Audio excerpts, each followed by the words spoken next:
the host of Rink Quiet. If you're mixing one in, and of course our Canucks reporter. Jeff, how are you? Good. I think I heard Kevin Lankinen in a little ball there in the third period screaming, Mini Yorkie, Mini Yorkie. Comfort. Give me comfort. Yes. Give me a blanket and a Mini Yorkie. Yeah. Well, second big divisional showdown of the year, Jeff, after the win in Los Angeles, and they failed this test to the Oilers. Your takeaways? Yeah, I didn't love the start. Didn't think they did enough to test Stuart Skinner, and we all know it's Stuart Skinner, and there are goals to be had there generally. Didn't have the puck a lot in the first period, gave up the early goal, and then you're chasing the game, and that's been part of the problem here.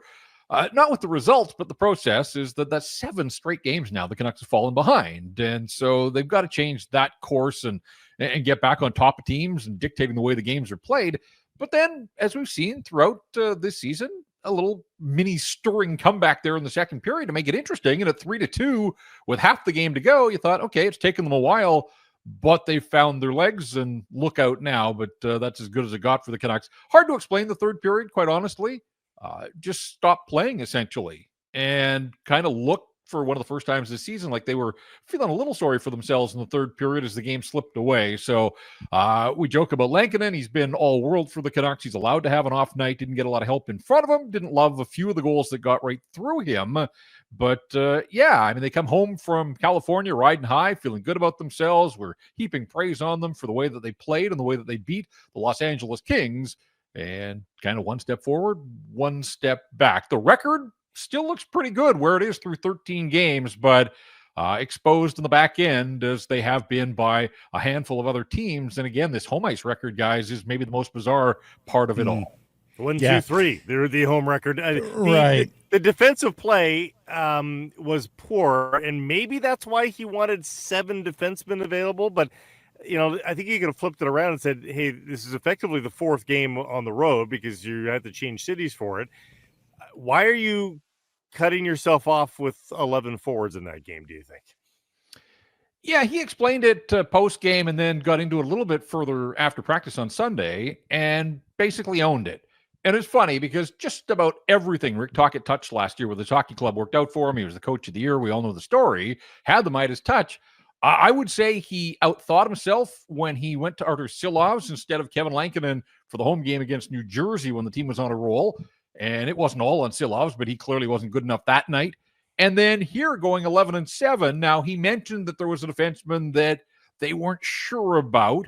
And so there was some degree of insulation there. But then he also said he wanted Noah Juleson for penalty killing responsibilities, knowing what the Oilers can do on the power play. So that was the line of thought.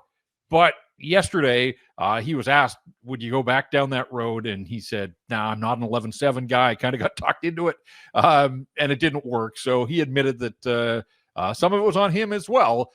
And we saw it, guys. Like there were stretches in that game on Saturday. At one point, you had the 2 lefties, Quentin Hughes and Eric Brandstrom, out on the ice together, and that was followed in short order by Tyler Myers and Vincent Desharnais, the 2 right-handed giants. You get that when you've got 7 defensemen. It just gets clunky in a hurry. It's hard to get a rhythm and a routine up front with 11 forwards. And so, as bad as the Canucks were defensively, I do think the coach has to own his share of it as well. What defenseman are they not sure about? Yeah, he wouldn't cop. We may never know. But then the captain gets a maintenance day on Sunday. So it was explained as fatigue, and they're trying to manage his minutes. And I think that's all wise. But who knows? There was no indication that anybody was really laboring or struggling through the hockey game, but every guy's playing with something throughout the year. So, I don't know who was that D-man in question. Well, we're on the topic, just talked about JT Miller, who's gone pretty quiet here over the last 5 games. Do you think there's anything lingering there with him, Jeff? He certainly doesn't look like the same loud, explosive player that we've come to know and love in this market. We all know the story in the preseason, but guys, the preseason was late September. It's now approaching mid-November. Like I see this, and I wrote a column at Canucks Army about it's just awfully quiet around him. 1 empty net goal in the last 6 games and 1 empty net goal and a second power play assist. His lone offensive contributions in the last 5 games. So with so much focus on Quinn and his heroics and so much focus on Elias Pettersson at the other end of the spectrum and his struggles, you've kind of had JT Miller flying under the radar. And when I think of JT Miller, I think opening night, right? The thunderous hit on Kevin Rooney, the fight that came because of it. And then when they're down a goal in the final minute and they need something to happen, there's JT that rides to the rescue. That's what I talk about, it being awfully quiet around him. Since then, he had the overtime goal in Florida, and that was terrific. But it's really hard to sort of pinpoint games that he has really put his stamp on over the last couple of weeks. So is he playing through something? It's possible. But I mean, time heals. The body is a miraculous thing. It does heal with time. And so if he was plagued by something in the preseason, we're now 6 weeks removed there. He hasn't missed a practice. He hasn't missed a game. I suppose he did miss one practice after the game in Philadelphia where he didn't take any faceoffs, but he's back taking faceoffs. Faceoffs haven't been an issue for him. But guys, on Saturday, that might have been his poorest showing as a member of the Vancouver Canucks, and there are reasons for it. He had the matchup against Connor McDavid, but you saw the underlying numbers. The shots on goal were 9-1 in favor of the Oilers at even strength, with Miller out there scoring chances 8-zip, individual Corsi of 15 or 16%. Like, he won those matchups in the playoffs, and that's why you believe that JT Miller, when he's on his game, is able to do that, to take on the matchup against a player like McDavid and thrive and come out on top. Maybe it was an off night for him like it was for the team. Whatever the case, it just doesn't look, but more so it doesn't feel like what we think of when JT Miller's at the top of his game. Haven't seen that for a little while now. You just can't have both of the top centers going at the same time. I think that's the lesson, right? One of them has to be middling a little bit. The good news for the Canucks is that we do see an upswing for Elias Pettersson at the very least. Yeah, and look, Rick Tocchet talked about pregame why he had sort of abandoned the winning formula that he had used in Los Angeles, and he was trying to create a line that he could trust to match up against McDavid. And in saying that, he said, "Hey, I hope that we can win some of the other matchups elsewhere." And he didn't name names, but I think he was speaking directly to Elias Pettersson, and I would say that Pettersson did that. He crushed it statistically in the game, scores a goal, nice effort on the goal to sort of force the turnover to begin with, and then gets to the front of the net. And we've seen him standing his ground in front of the net a bunch here recently. He had the big one-timer in the first period that people have all been waiting to see. Now, he whistled it way wide, but baby steps here, I suppose. It's encouraging to see that it's still there, and he got all of it. Like, I think somebody pointed out, by NHL Edge statistics, his hardest shot of the season. So, yeah, I thought it was interesting post-game, though, when Tocchet was asked directly, what did you think of Pettersson? And basically was like, yeah, good for him. And then moved on to the next question. So I don't think we're there where the coach is ready to heap a ton of praise on Elias Pettersson. Of course, that came in the aftermath, moments after a dispiriting loss to a divisional rival. So I don't think Tocchet was looking for silver linings in that moment particularly. But yeah, I mean, again, some signs here. Now it's building on that. He ends up getting an assist on the P.S. Suter power play goal in the final minute. So you've heard me talking about the multi-point game that had eluded him all season and through the playoffs. Credit where it's due. He does come out of Saturday night with a couple of points. So is it something to build on? I suppose we'll find out on Tuesday against Calgary. Do I have this right, Jeff? His first multi-point game in 37? I think that sounds right, yeah. Including the postseason last year. You got to go back to March 23rd against the Calgary Flames last year to find his last multi-point game. Let's ask you the Surrey Mitsubishi poll question. Was trading Daniel Sprong and promoting Jonathan Lekkerimäki the right call? Yeah, it wasn't there for Sprong. And look, I had no issues with them making the signing when they did. It was low risk. There was some upside. It didn't turn out that way. I know he scored the first goal for the Canucks this season on an opening night, but that was his only goal. And as Tocchet said, it didn't seem like it was working in the top six, and he certainly wasn't a fit in the bottom six. And they had some young players that they felt had passed Sprong by, so they wanted to do right by him. Didn't put him on waivers, basically gave him away to the Seattle Kraken, a soft landing spot, a familiar place for Sprong where he's had some success. So we'll see if it works out for him there. But with Brock Boeser out of the lineup, I know a lot of people were saying, right-handed goal scorer, he's right there in-house. Why wouldn't you do that? Well, I go back to the fact that Tocchet was trying to put a matchup line together against Connor McDavid. There's no world in which Daniel Sprong was going to play part of a matchup against the best player in the National Hockey League. So preemptively, they moved off of Sprong on Friday. They bring in Lekkerimäki. I think this works well for Lekkerimäki.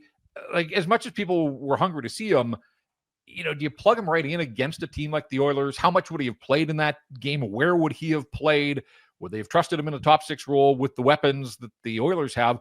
I think this works out so much better that he gets 2 full practice days with the big league team, and you get a lesser opponent, and full respect to the Calgary Flames, but the Canucks getting a break here, that the Flames at home to Los Angeles tonight. So it's back-to-back for Calgary and for Lekkerimäki. A couple of days just to work off whatever butterflies he has. Has played well down in Abbotsford. It kind of felt like this was going to happen sooner rather than later. But I like the way it's unfolding for him. So I don't think Lekkerimäki's up for good. I think that we're seeing the Canucks effectively use their farm system now that they've got prospects in the pipeline and they've got control of the cap. They're able to do these shuttles like they did on Sunday. That was a lot of moving parts, but they can do it when both the Canucks and Abbotsford are at home. And so I think you give Lekkerimäki an opportunity here. You hope it works out well. I hope he forces them to keep him at the NHL level because he brings that scoring touch. But if he doesn't, you send him back to Abbotsford, apply the things that he learned in the time that he's up. But Brock Boeser will return at some point, and they'll plug Boeser right back into his spot. But I like the fact, as they did in preseason and training camp, where they're putting Lekkerimäki in a position to succeed. I mean, they're putting him in Boeser's spot with Miller and Pia Suter. They're not asking him to start on a 4th line and work his way up. This is a prize prospect. This is a guy that has some pedigree, and he can score. He scored at every level he's played at. Let's see if he can do it in the National Hockey League as well. And when Boeser comes back and then Joshua's back as well, they're actually busier on the wing now than they were previously. Yeah, and options are a good thing to have. I know everybody's sort of going through their own personal depth charts and white boards on the wall. Where does Dakota Joshua slot in? I think they start him slowly, ramp him up so that he can regain penalty killing duties as well. But I don't think you plug him in a top 6 role. Look, this isn't a guy that's really ever been in the top 6 role in the National Hockey League. I think you start him on the bottom floor and work his way up there, and then you've got options. But right now, that 3rd line kind of feels untouchable. So does Joshua start on a 4th line and then make a jump higher at some point? Do you see him and Garland reunited with Elias Pettersson in the middle? I think that's an option for Rick Tocchet. But I'd also like to see Dakota Joshua one side, Kiefer Sherwood on the other, with Teddy Bluger in the middle. I think that could be a lot of fun for a legitimate and a pretty strong 3rd line for the Vancouver Canucks. So moving parts, we'll have to make sure that everybody's healthy as we kind of go through these scenarios, because as one guy comes out of the lineup, another one gets back. That's just life in pro sports. So let's take stock of where they are and all the healthy bodies they've got. But Joshua's getting closer. I do think that, I don't know if we see him Tuesday, but I do think we see him on this homestand now. I know they're calling it upper body injury. Do we suspect concussion with Boeser? Yeah, but nobody's used that word. Nobody's mentioned whether he's in protocol. And Rick Tocchet is a guy that has not been afraid to go down that road in the past, but said no update after practice on Sunday. But yes, I mean, just based on the contact, whether it's the brain, whether it's whiplash, who knows? But yes, I think that we're all talking the same language here on the injury. What do they do with goaltending now, Jeff? Shelovs is back up. Ty Young dispatched. You explained that. We explained in the first segment, why it was Ty Young. Where do you see them going with goaltending this week, Jeff? Well, I like the idea of getting Shelovs, first of all, into the game on Saturday to knock a little bit of rust off in garbage time, and then all part of the plan. I think they had to know that he was going to get sent down to play in Abbotsford and gets a victory down there, so good for his confidence. Remember, it was Shelovs that got absolutely torched by the Calgary Flames on opening night, so I don't think that makes much sense to throw him back in there against the Flames here. I think you give Lankinen an opportunity to bounce back. I have to think that the team will be snapped to attention by the way things got away from them on Saturday. So I would expect a stouter defensive effort in front of Lankinen. But I think you come back to Kevin Lankinen against the Flames. And then you got the back-to-backs here on the weekend. I think it was important to get Silovs some game action at some level because I think he'll get one of those 2 games. But, I mean, look, as I said right at the top, I didn't love all the goals. The Kulak goal that got right through Lankinen, that never looks good on a goaltender.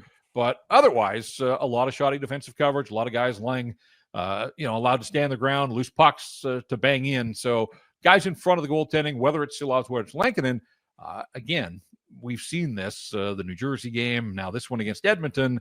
There have been too many defensive breakdowns and coverage issues. They've just got to get better. But Look, he wasn't going to go with that bagel in the regulation loss column all season long. It was going to happen sooner rather than later. Turns out that it was later until his 10th start for the Vancouver Canucks. So I think you got to give Lankinen every opportunity to bounce back here on Tuesday night. Great stuff. Jeff, thank you for this. We'll be watching and taking in rink-wide throughout the week, and we'll catch up with you on Friday. All right, guys. We'll talk to you then.